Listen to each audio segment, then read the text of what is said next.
Salam sejahtera, pas dan bersatu, berangan-angan sebelum menang, oleh Fathi Arif Omar. Pas dan bersatu tidak perlulah bertekak secara terbuka. Parti mana hendak pegang jawatan apa? Parti mana hendak jawatan Setiausaha Agung? Parti mana yang akan menjadi Perdana Menteri? Cukuplah berangan-angan. Katakanlah pilihan raya diadakan dalam masa terdekat. Pastilah PAS yang kukuh akar umbinya menang. Lebih banyak kerusi berbanding bersatu. Jadi, jawatan Perdana Menteri dan Menteri Besar seharusnya diserahkan saja kepada PAS, sementara timbalan dan exco kanan dipegang oleh bersatu. Kalau ditanya kepada saya, calon terbaik Perdana Menteri daripada PAS, bukan bersatu. Kalau tidak Datuk Seri Tuan Ibrahim Tuan Man, boleh pula jawatan itu diserahkan kepada Datuk Seri Dr. Samsuri Mokhtar. Apa komen anda kalau Datuk Seri Tuan Ibrahim Tuan Man menjadi Perdana Menteri Malaysia? Bolehlah tahankan, mungkin ramai orang yang akan diberikan pengiktirafan ISO.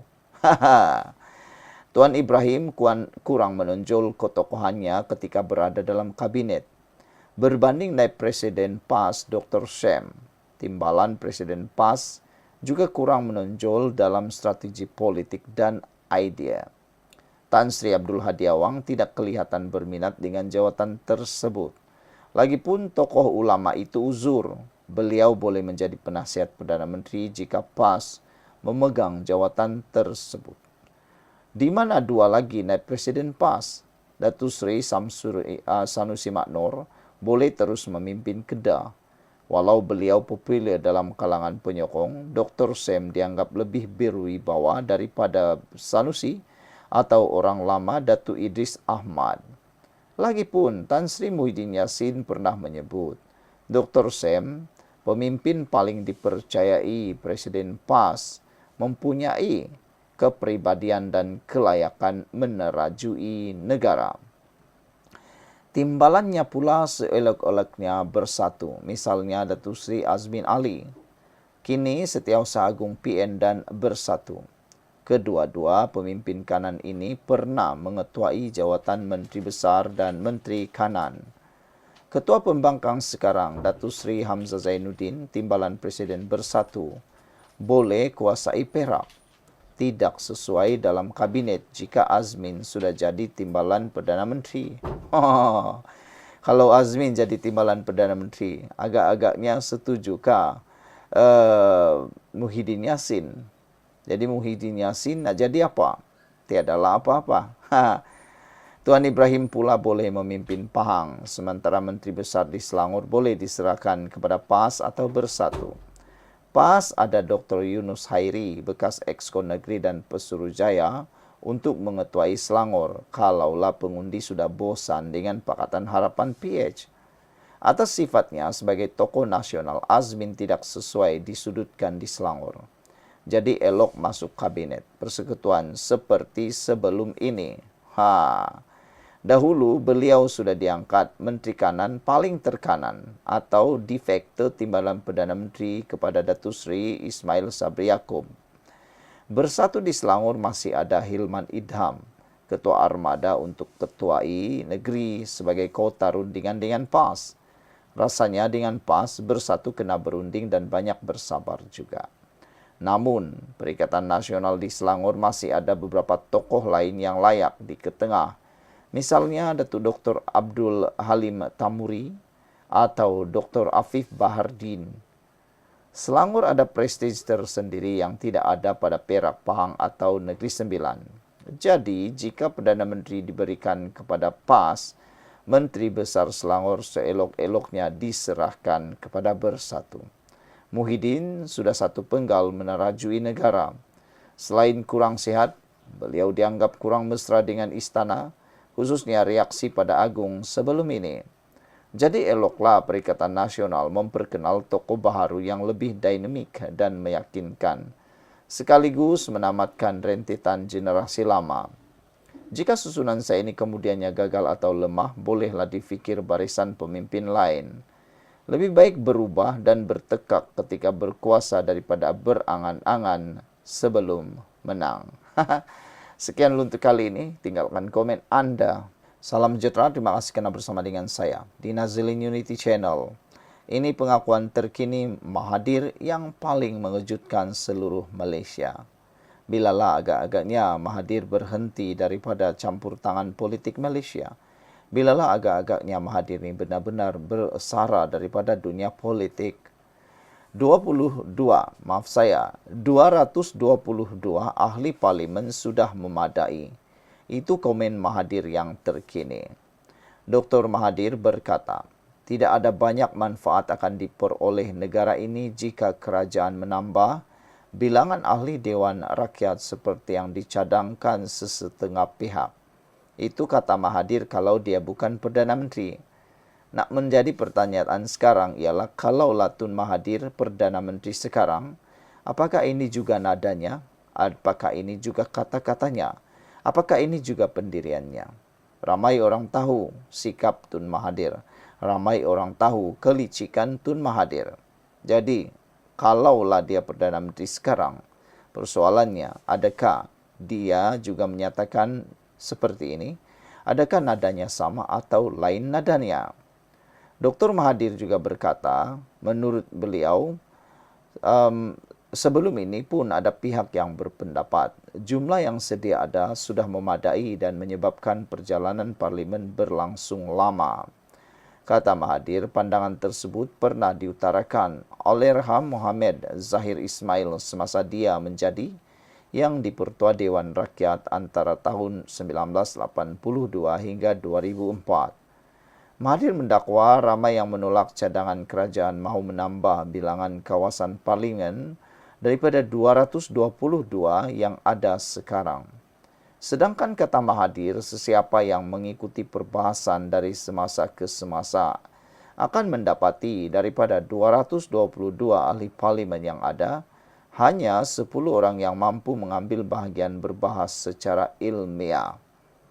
Lain lagi cerita yang tak hadir. Yang lain tidak bersuara atau gagal berhujah dengan bernas, kata Tun Mahathir. Mahathir mungkin lupa, ada lagi yang tak hadir-hadir. Jadi kalau tak hadir dibayar gaji merugikan. 222 ahli parlimen itu dibayar gaji. Kalau tambah lagi, bayangkan kalau jadi 500 orang. 500 orang terima gaji. Hanya 10 atau 20% yang aktif. Yang lainnya entahlah, menang saja pilihan raya, tapi kadang-kadang kurang berguna. Lebih teruk lagi, tak hadir parlimen. Hadirnya pula sekali-sekala. Bila sehat, bila suka, hadir. Kalau tak suka, tak hadir. Paling tak hadir apabila adanya sesi soal jawab dengan Perdana Menteri. Kalau tiada Perdana Menteri, dia paling raja melalak. Tapi bila ada Perdana Menteri, dia tak berani bersuara langsung. Terdahulu, Dewan Rakyat diberitahu, sebarang cadangan menambah bilangan ahli parlimen itu perlu melibatkan pindaan perlembagaan, yaitu perkara 46. Menurut Menteri di Jabatan Perdana Menteri Undang-Undang dan Reformasi Institusi Azalina Othman Said, ia juga perlu mendapat persetujuan sekurang-kurangnya 2/3 daripada ahli Dewan Rakyat. Cadangan pertambahan bilangan ahli Dewan Rakyat hendaklah datang daripada kerajaan sendiri, selaras dengan keperluan perkara 46 Perlembagaan Persekutuan. Suruhanjaya pilihan raya SPR tidak mempunyai bidang kuasa terhadap perkara berkenan, katanya dalam jawatan bertulis Parlimen. Azalina berkata demikian sebagai menjawab soalan Muhammad Fawaz Muhammad Jan PN Permatang Pauh yang bertanya jika kerajaan bercadang untuk menambah kerusi parlimen melalui persempadanan semula pilihan raya sebelum PRU akan datang.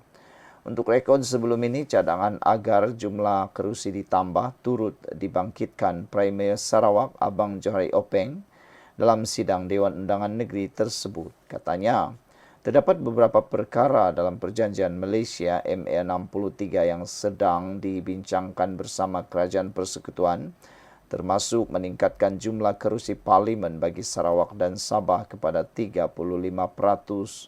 Ketika ini Sabah mempunyai 25 kerusi parlimen, manakala Sarawak 31.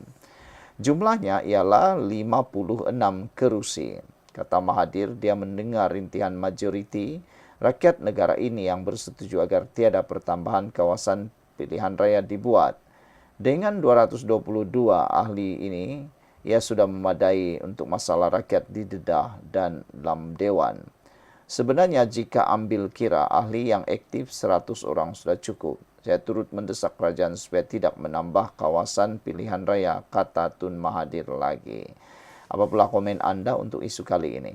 AKJ kata tak perlu tambah MP, cuma tunaikan kota MP sebagai mana MA 63. Kalau tak boleh ikut syarat MA 63, maksudnya nama Malaysia tidak lagi relevan, katanya.